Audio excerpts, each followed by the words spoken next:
जी अस्सलाम वालेकुम।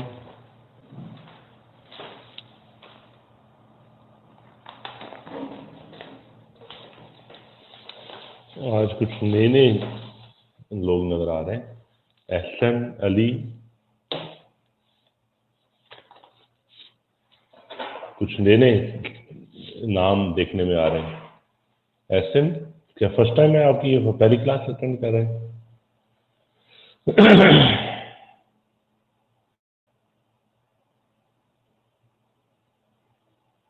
एहसन और अली,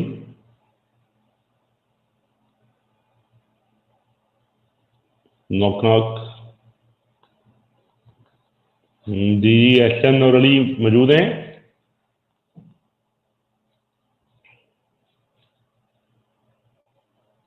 जी, आपने पोस्ट में एडमिशन लिया है?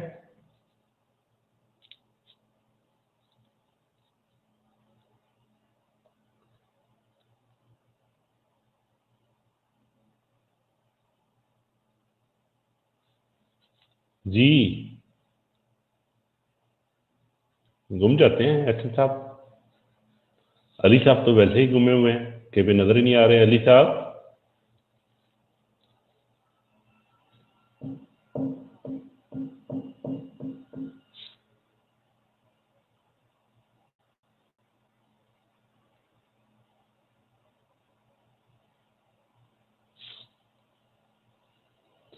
चलें लेट्स स्टार्ट।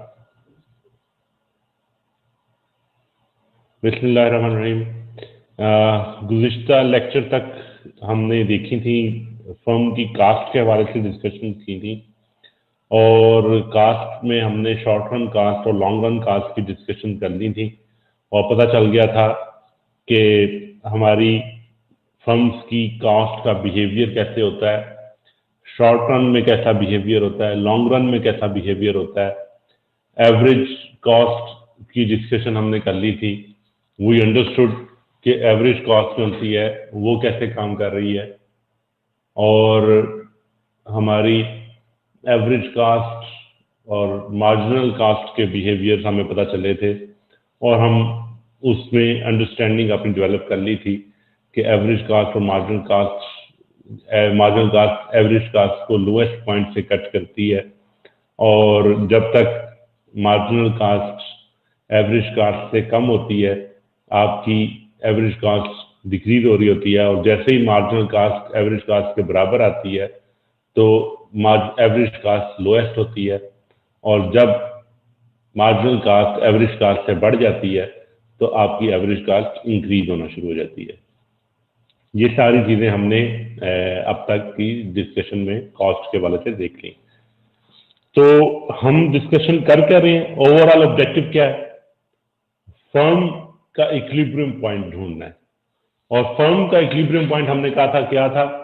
वो जनाब प्रॉफिट मैक्सिमाइजेशन, फर्म की प्रॉफिट को मैक्सिमाइज करना, प्रॉफिट मैक्सिमाइज करना। उसके लिए प्रॉफिट में हमें क्या चीजें चाहिए थी? कॉस्ट, और दूसरी चीज क्या चाहिए थी? रेवेन्यू। रेवेन्यू में से कॉस्ट निकालते तो हमें प्रॉफिट पता चलता, ऐसा ही था ना? तो अब हमारे पास नेक्स्ट जो डिस्कशन है, we are talking about the revenue. Revenue क्या होता है?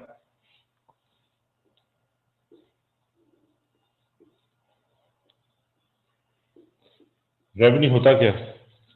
जो फर्म को सेल्स करती है उस सेल्स की जो वैल्यू है उसको हम रेवेन्यू कहते हैं। सेल्स की वैल्यू आती किस तरह से है? जिसको हम टोटल रेवेन्यू कहते हैं। जो फर्म ने प्रोडक्शन की है वो फर्म किसी प्राइस के ऊपर उसको सेल कर देती है, वो जो प्रोडक्शन को सेल करती है that will give the ultimate revenue. ऐसे ही है ना? इसमें तो कोई मुश्किल नहीं है। रेवेन्यू निकालने के लिए क्या करना पड़ेगा जी? जितनी चीजें प्रोड्यूस की, कितने की बिकी है, multiply by that amount price, और आपके पास रेवेन्यू आ गया। चेयर्स की 10 चेयर्स प्रोड्यूस की हैं अब जो 10 शेयर्स हैं वो उनको बेचा है मार्केट में जाके, जब बेचा है तो वो फॉर एग्जांपल 1000 रुपए की एक शेयर बिकी है, तो 10 क्वांटिटी थी, 10 वाज क्वांटिटी, प्राइस वाज 1000, तो टोटल रेवेन्यू आप कहेंगे जी 10,000 का रेवेन्यू फर्म ने कमाया है। कोई मुश्किल तो नहीं इसमें, सादा सादा सी बातें हैं जो आपको मतलब पहले से पता होना चाहिए। फिर एवरेज रेवेन्यू क्या होता है? एवरेज रेवेन्यू, एवरेज रेवेन्यू है जी total revenue divide by Q. आपके पास जो टोटल रेवेन्यू आ रहा है डिवाइडेड बाय दी आउटपुट, जो आपकी क्वांटिटी आपने सेल की है उसे मल्टीप्लाई डिवाइड कर देंगे तो आपके पास टोटल रेवेन्यू आ जाएगा। इसमें भी कोई एवरेज निकालने का यही तरीका नहीं होता कि यार 10,000 हमारे पास रेवेन्यू आया, 10 शेयर बिकी थी, तो एक शेयर की क्या एवरेज रेवेन्यू आया? 10,000 डिवाइडेड बाय 10, और एक शेयर का रेवेन्यू कितना आया? 1000। एक शेयर का रेवेन्यू 1000। और अगर हम इसको एवरेज रेवेन्यू को एक और तरीके से कर लें, टोटल रेवेन्यू क्या था? टोटल रेवेन्यू क्या था? ये नहीं था टोटल रेवेन्यू। टोटल रेवेन्यू को रिप्लेस कर दें क्वांटिटी और price divided by quantity, quantity से कट जाएगी तो प्राइस रह जाएगी। Average revenue is equal to price. Average revenue price के इक्वल भी आ सकता है। हमने ये देखा फार्मूले के अंदर, अगर हम रिप्लेस करते हैं टोटल रेवेन्यू के फार्मूले को, तो वैल्यू को चेंज रिप्लेस करेंगे। जी अलीशा याद करा रही है कि long run marginal cost curve रह गई है, तो हम long run marginal cost curve को बाद में कवर करेंगे, क्योंकि उसमें हमें स्लोप के साथ रिलेशनशिप बनाना है। तो स्लोप के साथ रिलेशनशिप अभी हमने यहाँ पे भी बनाना है, तो उसके साथ हम उसको कवर कर लेंगे। अच्छा जी तो average revenue is equal to price, और मार्जिनल रेवेन्यू क्या है? What is then marginal revenue?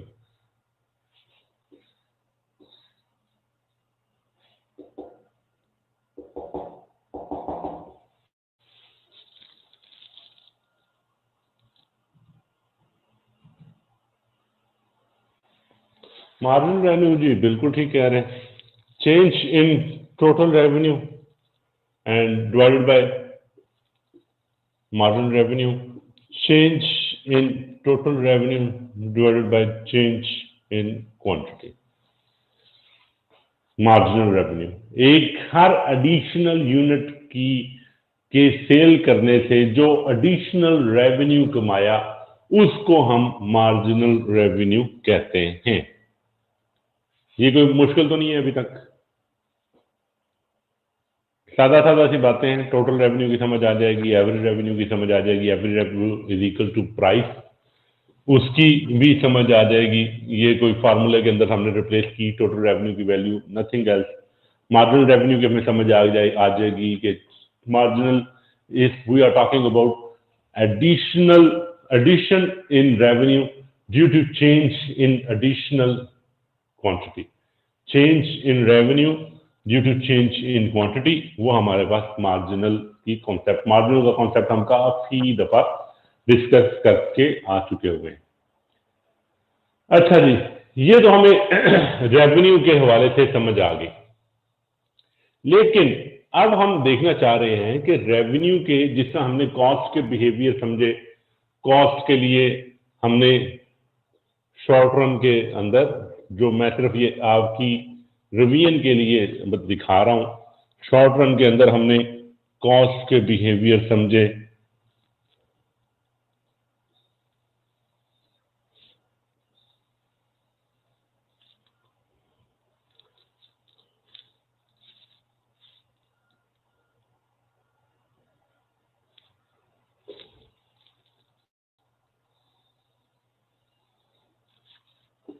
Short run average cost curve, short run variable cost curve, short run marginal cost curve, हमने ये डिफरेंट बिहेवियर समझे थे, याद है? उन बिहेवियर्स की डिस्कशन हम कर चुके हुए थे कि इनिशियली वेरिएबल कॉस्ट और टोटल कॉस्ट के दरमियान में फ़र्क ज़्यादा होगा, बाद में फ़र्क कम हो जाएगा। ये मार्जिनल कॉस्ट लोएस्ट पॉइंट से कट करेगी, लोएस्ट पॉइंट दोनों का आमने सामने एक ही क्वांटिटी के ऊपर नहीं होगा, वो डिफरेंट क्वांटिटी के ऊपर होगा। ये सारी चीज़ें हमने डिस्कस कर ली थी। लेकिन ये तो डिस्कशन थी कॉस्ट की। अब हम बात कर रहे हैं रेवेन्यू की, और रेवेन्यू की कर्व्स ढूंढना चाह रहे हैं। We want to find out how revenue will behave. किसी फर्म के लिए रेवेन्यू का बिहेवियर कैसा होगा, we are looking for that. अच्छा, अब उसके लिए हमें क्या देखना पड़ेगा? वो कहते हैं जनाब, आप अगर रेवेन्यू के बिहेवियर को किसी फर्म के हवाले से देखना चाहते हैं ना, तो फिर आपको एक चीज और जरा गौर करनी पड़ेगी। वो क्या है कि आप जिस फर्म की बात कर रहे हैं, वो फर्म किस किस्म के मार्केट बिहेवियर के अंदर काम कर रही है। अच्छा, ये अब हमने क्या बात कह दी सर, तुसी या तो गल ही मुका डिफरेंट ही कर देती, की गल की थी, है ना? ऐसा ही है ना? ऐसे जो हम बात कर रहे हैं उसकी समझ आ रही है?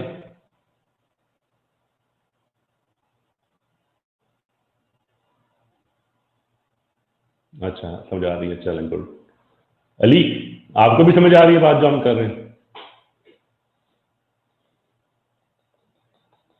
अच्छा, अब हम बात ये कर रहे हैं कि जनाब, अगर रेवेन्यू को समझना है तो आपको उसके साथ फर्म का जो मार्केट, जिस तरह की मार्केट के अंदर वो बिहेव कर रही है, उसको समझना पड़ेगा। अब बात ये है क्या, एग्जाम्पल क्या है, किस तरह से हम समझ सकते हैं? एक शख्स है जो कि दुनिया की बेहतरीन कार बनाता है और हाईएस्ट वैल्यू की वो कार बनाता है। दुनिया में कोई और शख्स उस तरह की कार प्रोड्यूस नहीं करता। फॉर एग्जांपल हम कह लें मर्सिडीज कह लें, हम शेवलेट कह लें, हम कोई बेंज कह लें, हम कोई मुश्किल से मुश्किल बड़े से बड़ी कार, अब उसकी अपनी एक एक्सक्लूसिव प्रोडक्ट है और उस एक्सक्लूसिव प्रोडक्ट को वो मार्केट करता है। तो उसका एक अपनी मार्केट है, एक अपना बिहेवियर होगा, एक सेल्स, उसकी रेवेन्यू का एक अपना बिहेवियर होगा। और एक शख्स है जो कि आलू बेचता है, पोटैटोस।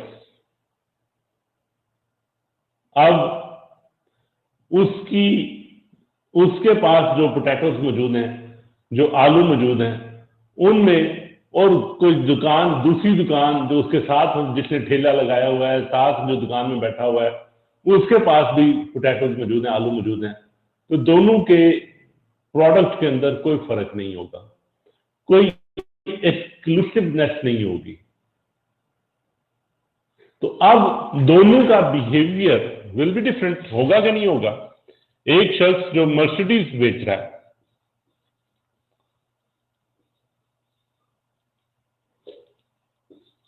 और एक शख्स जो पोटैटोस बेच रहा है, हम आलू नहीं कहते,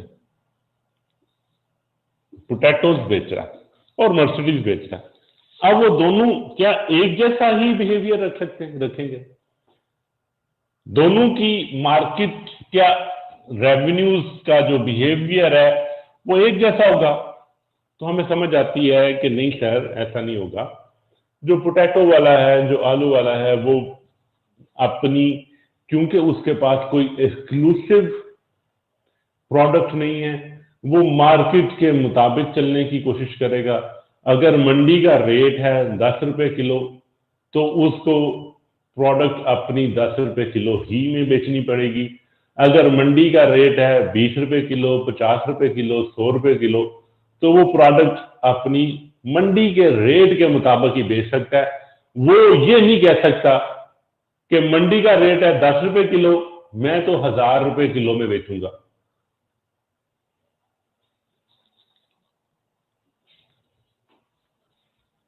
जी, अलीशा का बिल्कुल सही बात है। ये अगर कहे कि मार्केट रेट, मंडी का रेट है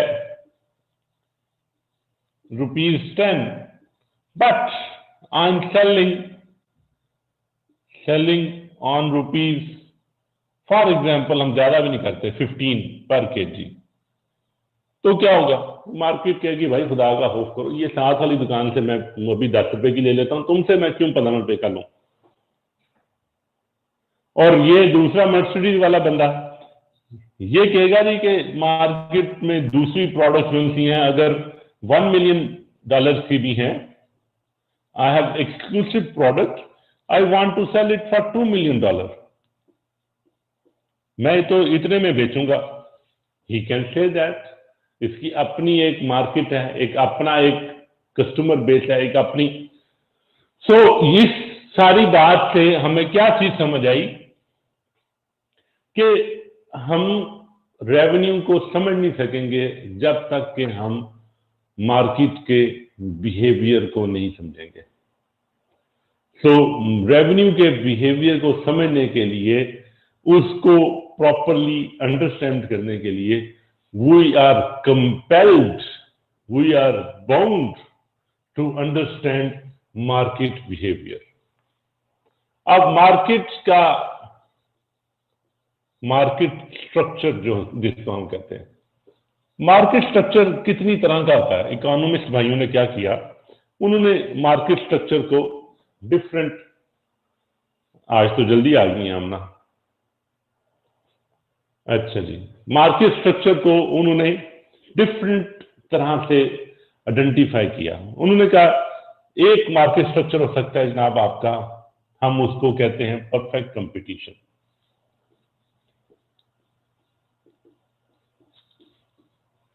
कुछ मार्केट स्ट्रक्चर उन्होंने बताए और उनको कहा कि हम इन सेक्टर्स के अंदर इन चीजों पे हम डिस्कस कर सकते हैं। एक उन्होंने कहा परफेक्ट कंपटीशन हो सकता है, एक फिर उन्होंने कहा मोनोपोली हो सकती है,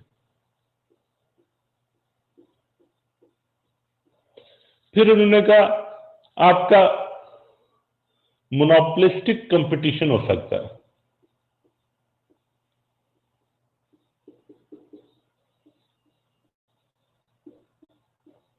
ये डिफरेंट उन्होंने हमें नाम दे दिया, अभी हमने सबको इसको जाके आगे पढ़ना है। फिर उन्होंने कहा ओलिगोपोली हो सकती है,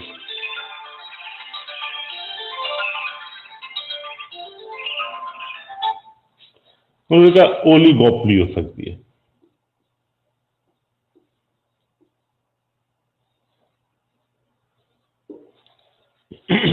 ये डिफरेंट कंपटीशन, डिफरेंट आपको मार्केट की के स्ट्रक्चर जो डिस्कस करने हैं हमने, वो हमें उन्होंने यहां पे समझाए कि जनाब these can be your structure for your markets. Let me see, different competition, perfect competition, imperfect के अंदर मोनोपोली,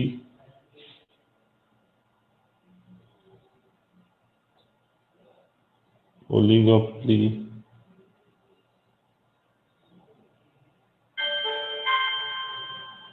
मोनोपोलिस्टिक कंपटीशन।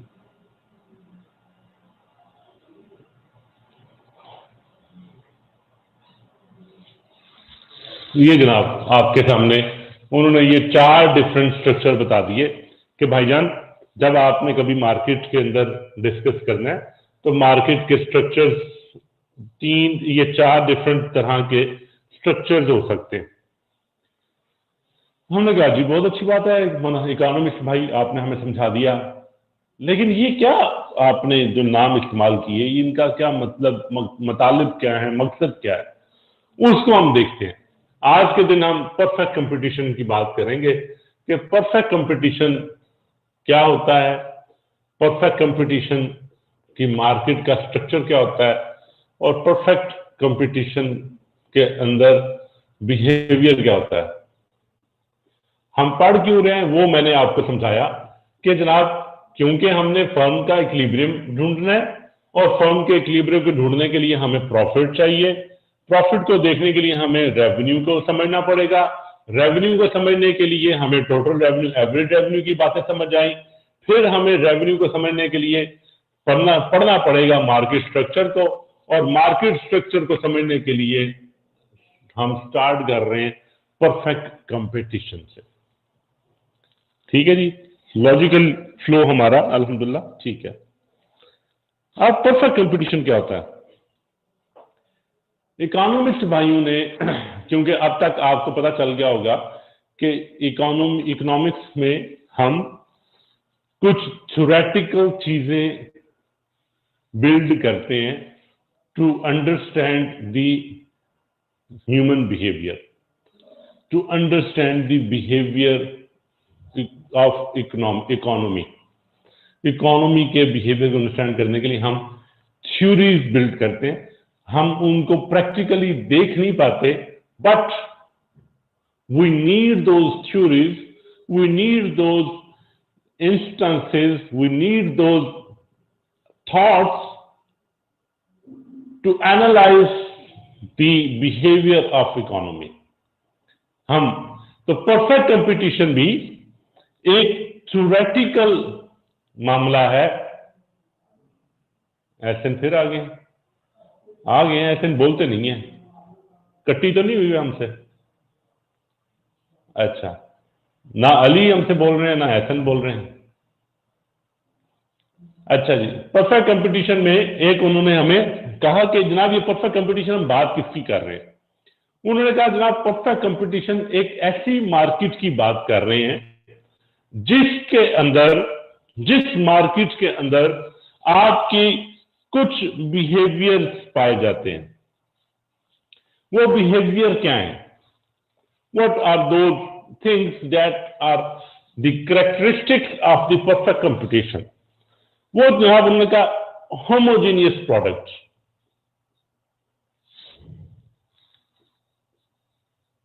होमोजीनियस का मतलब क्या हो? ये जीनियस वो वाला जीनियस नहीं है जो आप सब लोग हैं।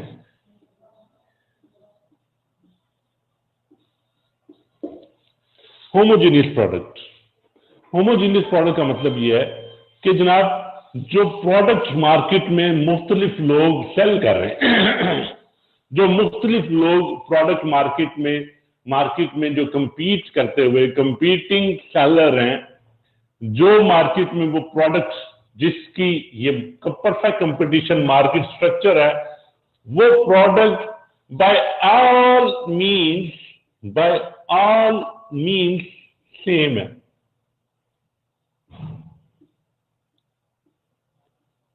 बाय ऑल मीन सेम का मतलब क्या है? जैसे आलू है, आपको 10 दुकानों के ऊपर जाएंगे तो हर जगह पे वो आलू ही मिलेगा। कोई ये नहीं कह सकेगा कि दूसरे की दुकान पे आलू ये डिफरेंट है, मेरी दुकान पे डिफरेंट है। Identical, by all mean same. ना उसके ब्रांड का फर्क है कि मेरा आलू जनाब लाहौर का आलू है, इसका आलू जो है ना वो खुशाब का आलू है, इसका आलू जो है इंडिया का आलू है। कोई उसके अंदर ब्रांड का भी फर्क नहीं है, कोई शक्ल हैयत उसकी खूबसूरती बदसूरती कुछ में फर्क नहीं है। सेम प्रोडक्ट सेल की जा रही है, आइडेंटिकल सेम प्रोडक्ट, उसमें देयर आर नथिंग डिफरेंट। तो कंपटीशन के अंदर जो बैठे हुए लोग हैं वो कंपटीशन में प्रोडक्ट की डिफरेंशिएशन की बेस के ऊपर, प्रोडक्ट के वेरिएशन की बेस के ऊपर कंपीट नहीं कर सकते। उनकी जो मार्केट में बेच रहे हैं प्रोडक्ट वो एक ही प्रोडक्ट है। दे कैन नॉट से कि मेरी प्रोडक्ट बेहतर है उसकी प्रोडक्ट बुरी है। तो ये एक हम ऐसा स्ट्रक्चर बना रहे हैं, आइडियल स्ट्रक्चर है। जब भी आप वो सब्जी वाले के पास भी जाते हैं ना तो वो कहता है कि जान दो भाजी ਉਹਨੇ परसों के आलू लिया के रखे ने, मेरे तो ताज़ा आलू आए जो मार्केट में आए ने, बिक्री नहीं होती। वो कुछ ना कुछ अपनी डिफरेंशिएशन करने की कोशिश करता है, बट हम इस मार्केट की बात कर रहे हैं कि यहाँ पर कोई डिफ्रेंसिएशन नहीं है, होमोजीनियस प्रोडक्ट है इस मार्केट के अंदर। देन इस मार्केट के अंदर large number of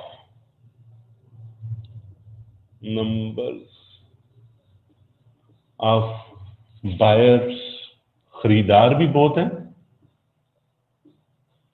and sellers, बेचने वाले भी बहुत हैं। जनाब ऐसा नहीं है कि खरीदार ज्यादा हैं और बेचने वाले कम, दोनों लातादाद खरीदार हैं, लातादाद बेचने वाले हैं। Buyer and seller are both in large number. Then we have, उन्होंने कहा परफेक्ट इंफॉर्मेशन है जी मार्केट में, परफेक्ट इंफॉर्मेशन। अब ये जो आलू वाले ने कहा था, सब्जी वाले ने कहा था कि मेरी प्रोडक्ट जो सी है वो ताज़ा है, उसकी प्रोडक्ट बासी है, तो मार्केट में जो खरीदार है उसके पास की इंफॉर्मेशन सही मौजूद है, जिसकी ताज़ा है उसकी इंफॉर्मेशन भी मौजूद है, जिसकी बासी है उसकी भी इंफॉर्मेशन, सही इंफॉर्मेशन, परफेक्ट। तो उसके अंदर इनपरफेक्शन नहीं है, किसी ने झूठ बोल के इंफॉर्मेशन उसके पास नहीं, परफेक्ट इंफॉर्मेशन। कौन बेचने वाला है, क्या उसके पास प्रोडक्ट है, कितने कितने लोग बेचने वाले हैं, कहां कहां पे मौजूद हैं, that information is readily available with the buyer. इसी तरह से सेलर के पास भी परफेक्ट इंफॉर्मेशन है, कहां पे बेचना है, कितने का बेचना है, किसको बेचना है, कौन कौन खरीदार है, वो परफेक्ट इंफॉर्मेशन है। इंफॉर्मेशन की कमी की वजह से कोई बंदा गलत डिसीजन नहीं ले सकेगा। हो सकता है ना, मेरे पास इंफॉर्मेशन, मैं उस आलू वाले की या सब्जी वाले की दुकान पे जब जाऊं, उसने मुझे कहा नहीं सर मेरे पास तो फ्रेश है, उसके पास 3 दिन पुराना है, मैं आपको 15 रुपए का दे रहा हूं, वो 10 रुपए का दे रहा है, इसलिए क्योंकि उसके पास पुराना है। तो मैं इनपरफेक्ट इंफॉर्मेशन की बेस के ऊपर गलत डिसीजन ले सकूंगा। मैं कहूंगा हो सकता है ये बंदा ठीक कह रहा हो, इसके पास फ्रेश हो, मैं इससे 15 रुपए किलो का खरीद लेता हूं। लेकिन यहां पे क्या हुआ, मेरे पास जो इंफॉर्मेशन आई थी वो इनपरफेक्ट थी, वो इंफॉर्मेशन करेक्ट शायद ना हो। लेकिन जो हम इस आइडियल सिचुएशन की बात कर रहे हैं, परफेक्ट कंपटीशन की बात कर रहे हैं, तो इसमें हमने कहा कि जनाब सेलर और बायर दोनों के पास परफेक्ट इंफॉर्मेशन होगी, किसी की इंफॉर्मेशन में कोई कमी नहीं होगी। ठीक है जी, परफेक्ट इंफॉर्मेशन होगी। देन इस मार्केट स्ट्रक्चर के अंदर फ्री एंट्री एंड एग्जिट है।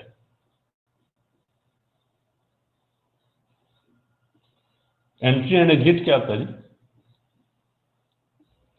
एंट्री एंड एग्जिट क्या होता है? ये वो इतवार बाजार की अंदर एंट्री और एग्जिट की बात नहीं हो रही, ये किस चीज की बात हो रही है? फ्री एंट्री एंड एग्जिट की बात हो रही है कि भाईजान जो भी शख्स इस मार्केट में कोई प्रोडक्ट आके सेल करना चाहता है, कोई इस मार्केट में शामिल होना चाहता है एज ए सेलर, तो वो आसानी के साथ शामिल हो सकता है।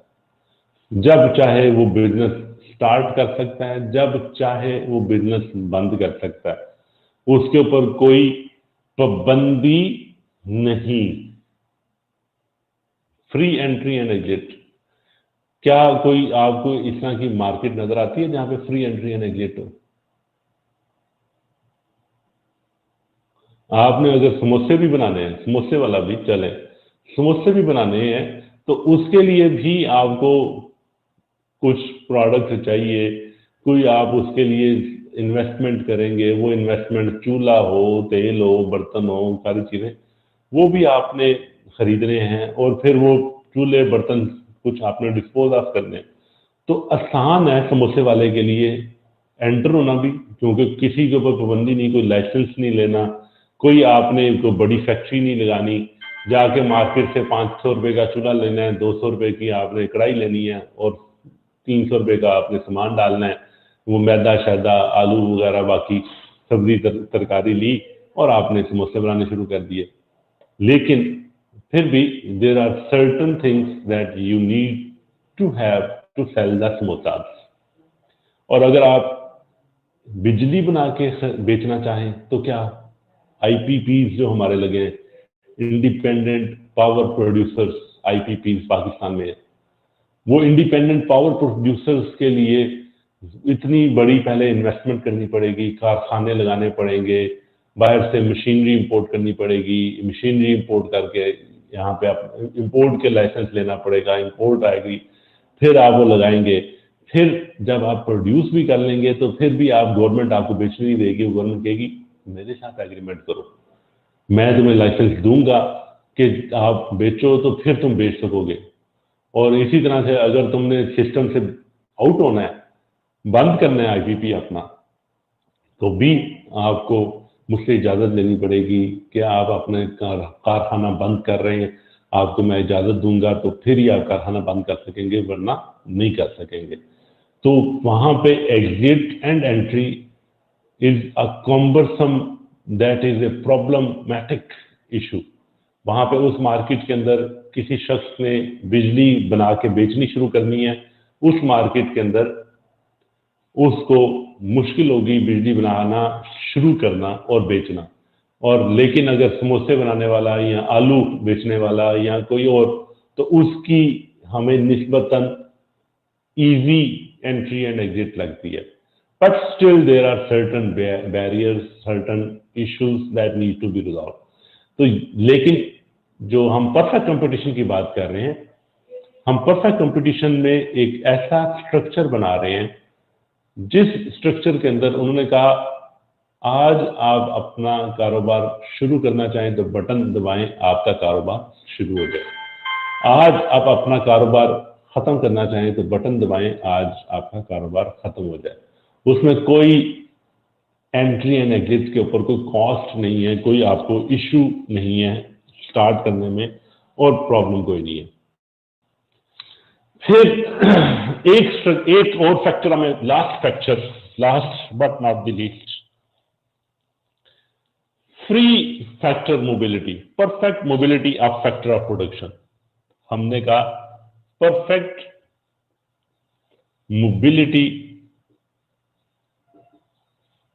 Of factor of production. अब जो क्या हो सकता था कि मार्केट में किसी शख्स को इस बुनियाद पे भी तो इम्पोर्टेंस मिल सकती थी कि जो चेयर्स बनाने वाला मसला था, मैं चेयर्स बनाने वाला हूं और मैं स्पेशल नॉलेज रखता हूं, मेरे पास अच्छे कारीगर मौजूद हैं जिनसे कम पैसों के ऊपर मैं चेयर्स बनवा लेता हूं, तो cost is low for me.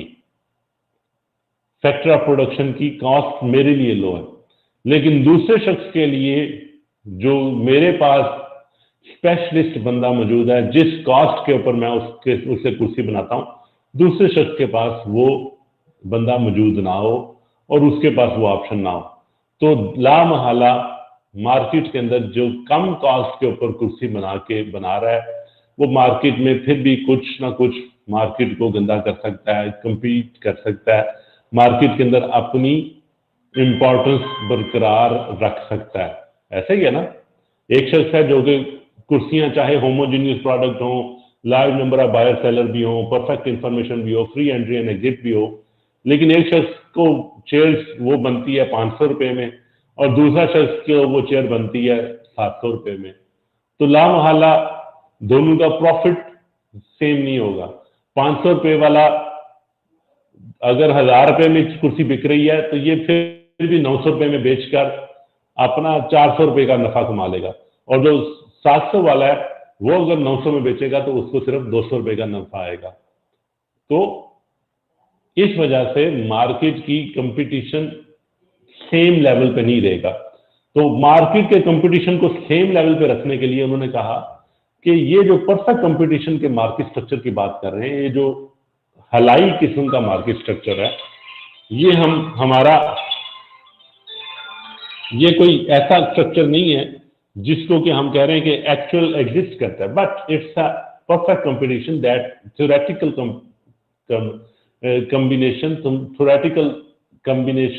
Theoretical structure that we are talking about, उसके अंदर जनाब perfect mobility of factor of production है। और लास्ट पे जो लिस्ट है, कहते हैं जी कि आपकी ट्रांसपोर्ट कॉस्ट इज नेग्लिजिबल। ये किताब में आपके लिखा हुआ है, इसलिए ट्रांसपोर्ट कॉस्ट इज नेग्लिजिबल।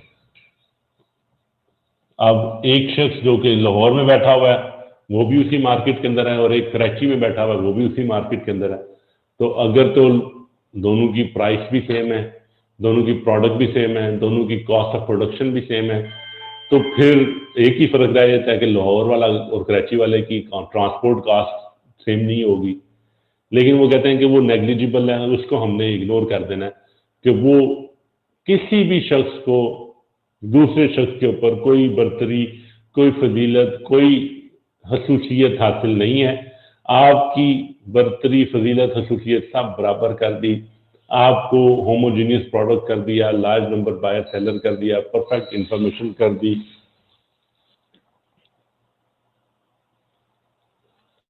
तो वो हमने उसको कहा जी कि हम ये सारे मामलात हैं, ठीक है जी। परफेक्ट कंपटीशन का जो हम स्ट्रक्चर बना रहे हैं उसकी कोई अंडरस्टैंडिंग हुई? एहसन, अली, आमीना,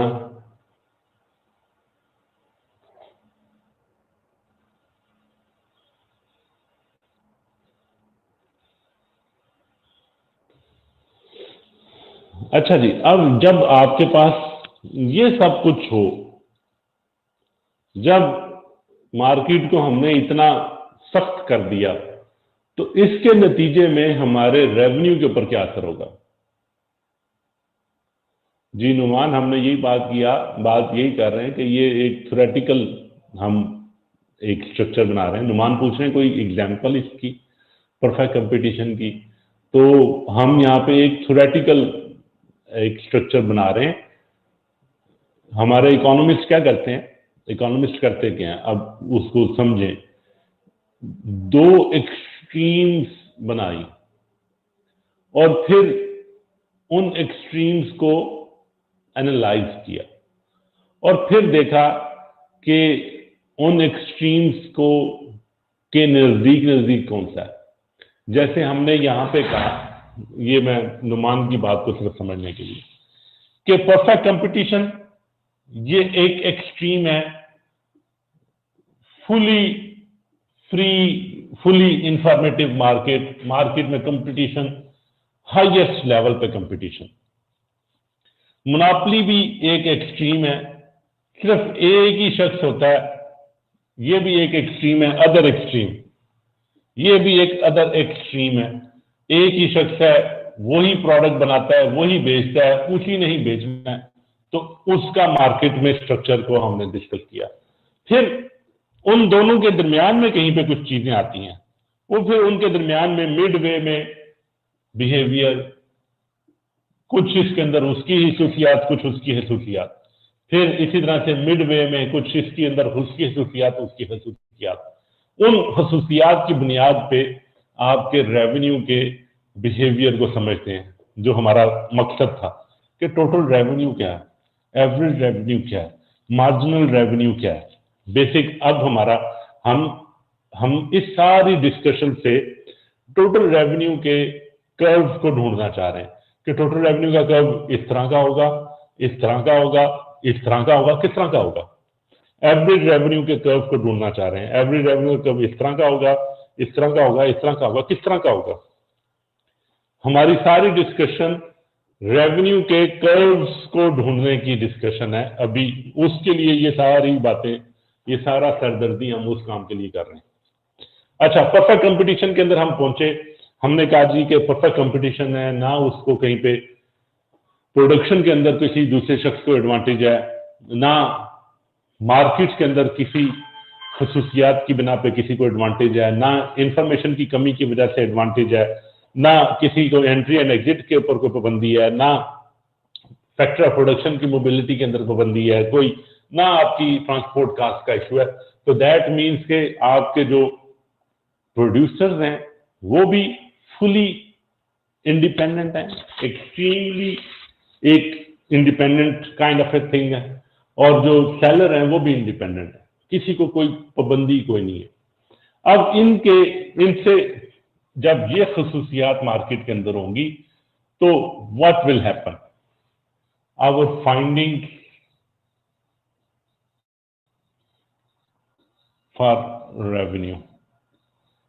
रेवेन्यू के लिए हमारी इस मार्केट के लिए क्या हमारी फाइंडिंग्स क्या हैं, इन बातों से हम अखज़ क्या कर रहे हैं, what we could imply from that structure, इस स्ट्रक्चर के जरिए से हम इम्प्लाई क्या कर सकते हैं, ये जब बातें होंगी हम जो आप कह सकते हैं we can say that no one can influence the market individually, कहा जा सकता है।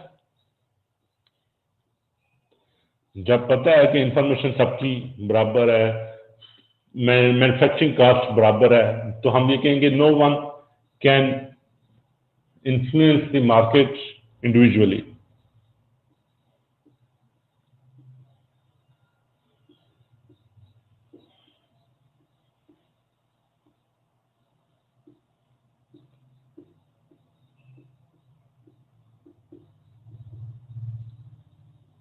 अकेला कोई शख्स भी मार्केट को यह नहीं कह सकता कि जी मैंने ये प्रोडक्ट 15 रुपए की बेचनी है या 1000 रुपए की बेचनी है 20,000।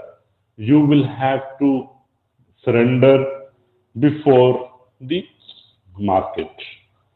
और मार्केट क्या करती है, price are determined bye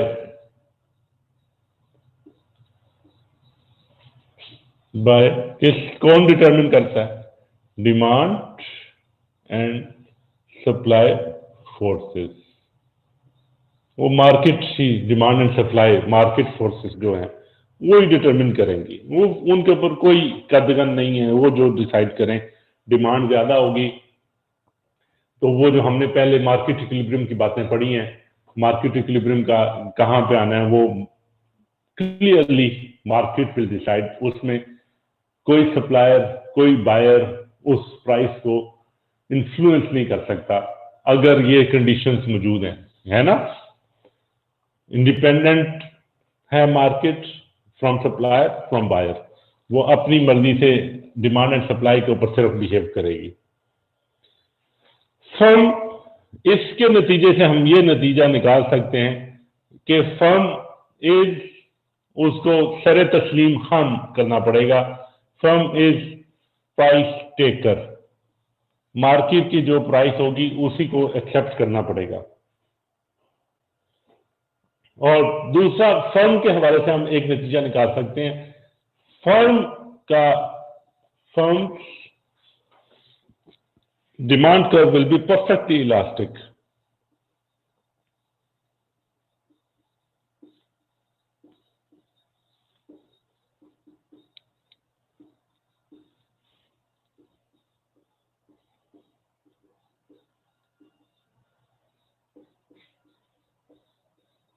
elastic होगा डिमांड कर्व, ये हम क्या बात कह रहे हैं।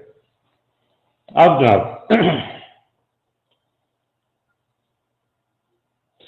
मार्केट के अंदर हम एक एग्जांपल बिल्ड करते हैं, let's build an example, assume that there is a certain price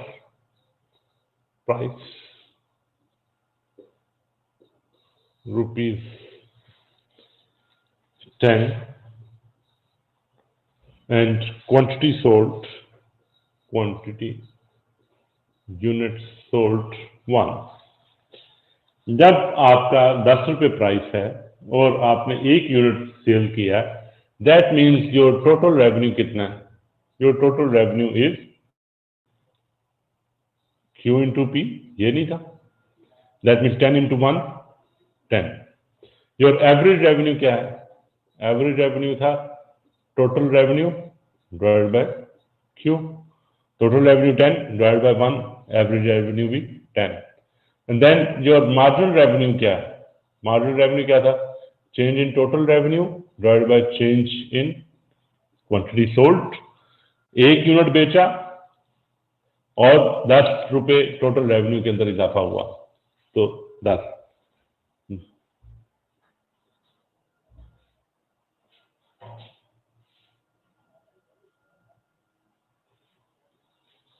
जी कौन सा लास्ट कह रहे हैं जी? अलीशा, ये वाला पेज कह रहे हैं?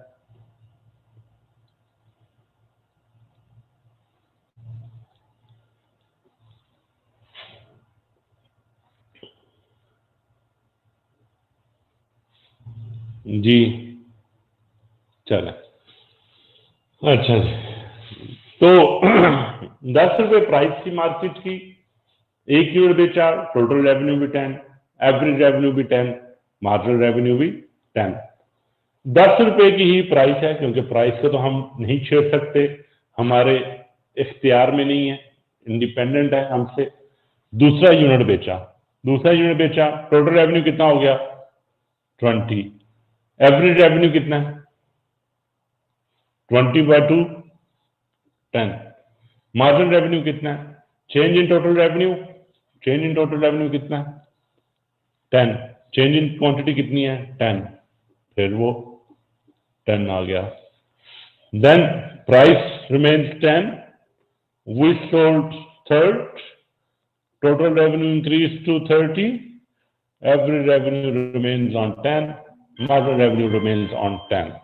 Then price remains constant. We sold the fourth unit, total revenue reached to 40, average revenue, marginal revenue remains on 10. Price remains on 10. We sell fifth unit, total revenue reached to 50. Marginal average revenue and marginal revenue remains on 10. Again, price remains constant. We sold 6 units. Total revenue reached 60. Marginal revenue, average revenue, marginal revenue remains on 10. कोई इसके अंदर मुश्किल? इस जो perfect competition, अब perfect competition में हम price के ऊपर पाबंद हैं, प्राइस को हम चेंज नहीं कर सकते. हम ना 9 रुपए की प्रोडक्ट बेच सकते हैं, ना ही हम 11 रुपए की प्रोडक्ट बेच सकते हैं. हम मार्केट ने जो प्राइस बताई है वो ही प्रोडक्ट बेच सकते हैं उसी प्राइस के ऊपर, क्योंकि परफेक्ट कंपटीशन है. Demand and supply are free to interact, और वो फोर्सेस जो मार्केट में बता रही हैं उसके मुताबिक ही हम बेच सकते हैं. अब उनसे जब हमने ये परफेक्ट कंपटीशन की ये मामला समझे, परफेक्ट कंपटीशन, और उनसे हमने ये फाइंडिंग्स निकाली, इस स्ट्रक्चर को हमने आइडेंटिफाई किया, फाइंडिंग निकाली, तो हम अपने जो हम चाह रहे थे, ये total revenue, average revenue, marginal revenue को समझना, उसकी कर्व्स को समझना, उसके बिहेवियर को समझना, तो वो हमें समझ आ गई. तो परफेक्ट कंपटीशन में एक चीज हमने देखी, परफेक्ट कंपटीशन में price is equal to average revenue is equal to marginal revenue. Perfect competition में वी हैव दिस कंडीशन जिसमें आपकी प्राइस आपकी मार्जिनल रेवेन्यू और एवरेज रेवेन्यू के बराबर होती है. ऐसे ही है, देख लें यहां पे price 10, average revenue, marginal revenue. Price 10, 10, 10, 10, 10, 10, 10, 10, 10, 10, 10, 10, 10. कोई उसके अंदर हमें मुश्किल दरपेश नहीं आई. और परफेक्ट कंपटीशन में if we draw average revenue and marginal revenue, तो क्या है, अब हम मार्जिनल रेवेन्यू और एवरेज रेवेन्यू की लाइन को ड्रॉ करते हैं. Marginal revenue, average revenue line, ये फर्म की quantity sold and this is average revenue and marginal revenue. और ये क्या है, फॉर एग्जाम्पल 10 के ऊपर है जी, ये है 10 के ऊपर, हमने जो एग्जाम्पल देखी ये 10 के ऊपर है, दिस इज 10। और इस 10 के ऊपर आ क्यों रही है? क्योंकि हमारी जो डिमांड एंड सप्लाई कर्व है, this is demand and for example this is supply. जो डिमांड एंड सप्लाई कर्व है, ये डिमांड एंड सप्लाई कर्व हमारी, जिसने हमें प्राइस को आइडेंटिफाई किया, this is price. Price is equal to AR and MR। वही हमारी प्राइस थी, प्राइस ही ने हमें, मार्केट की डिमांड एंड सप्लाई ने प्राइस को बताया और प्राइस ने हमें हमारी फर्म की एवरेज रेवेन्यू और मार्जिनल रेवेन्यू डिटरमिन करवाई। हमने यहां पे देख लिया कि हम प्राइस को चेंज नहीं कर सकते, परफेक्ट कंपटीशन है, मैं चाहूं कि प्राइस को चेंज कर लूं, नहीं कर सकता। क्यों नहीं कर सकता? ये मेरे मामलात जो यहाँ पे हैं, homogeneous product, large number seller buyer, इस वजह से I am the price taker, price taker, price taker हूं। फर्म इज प्राइस टेकर, मजबूर है फर्म। तो उसके नतीजे में जब हमने अपनी एवरेज रेवेन्यू, मार्जिनल रेवेन्यू और उसकी बातें निकाली, quantity and sorry, this is price and this is quantity, this is demand and this is supply. Market की डिमांड सप्लाई ₹10 के ऊपर प्राइस बनाई और उसी 10 रुपीज के ऊपर हमारे AR और MR बन सके। और दूसरी जानिब अगर हम मार्जिनल रेवेन्यू, जो टोटल रेवेन्यू है, उसका ग्राफ को बिल्ड करेंगे, तो this is our total revenue. Total revenue आपकी 1 के ऊपर 10, 2 के ऊपर 20, 3 के ऊपर 30, 4 के ऊपर 40, एक कांस्टेंट आपकी कर्व है, कांस्टेंट कर्व 10, 20, 30, 40, जितनी जितनी चेंज आ रही है वो 10-10 रुपए की चेंज, वो कांस्टेंट कर्व है आपकी। उस कांस्टेंट कर्व से you are rising your revenue, this is our total revenue. ठीक है जी, here quantity, here total revenue। तो परफेक्ट कंपटीशन में वी अंडरस्टैंड टुडे जी, बस अब हम कंप्लीट कर रहे हैं। परफेक्ट कंपटीशन में हमने ये अंडरस्टैंडिंग की कि मार्केट की प्राइस हमारी ऊपर लागू होती है, उसकी बेस के ऊपर हमारा एवरेज रेवेन्यू और मार्जिनल रेवेन्यू एक straight line, perfectly elastic average revenue और मार्जिनल रेवेन्यू बनता है, ना उससे ज़्यादा ले सकते हैं ना कम ले सकते हैं। चलेंगे, आप बहुत शुक्रिया, लेट्स मीट टुमारो इंशाल्लाह और फिर आगे डिस्कस करते हैं। अल्लाह हाफिज़।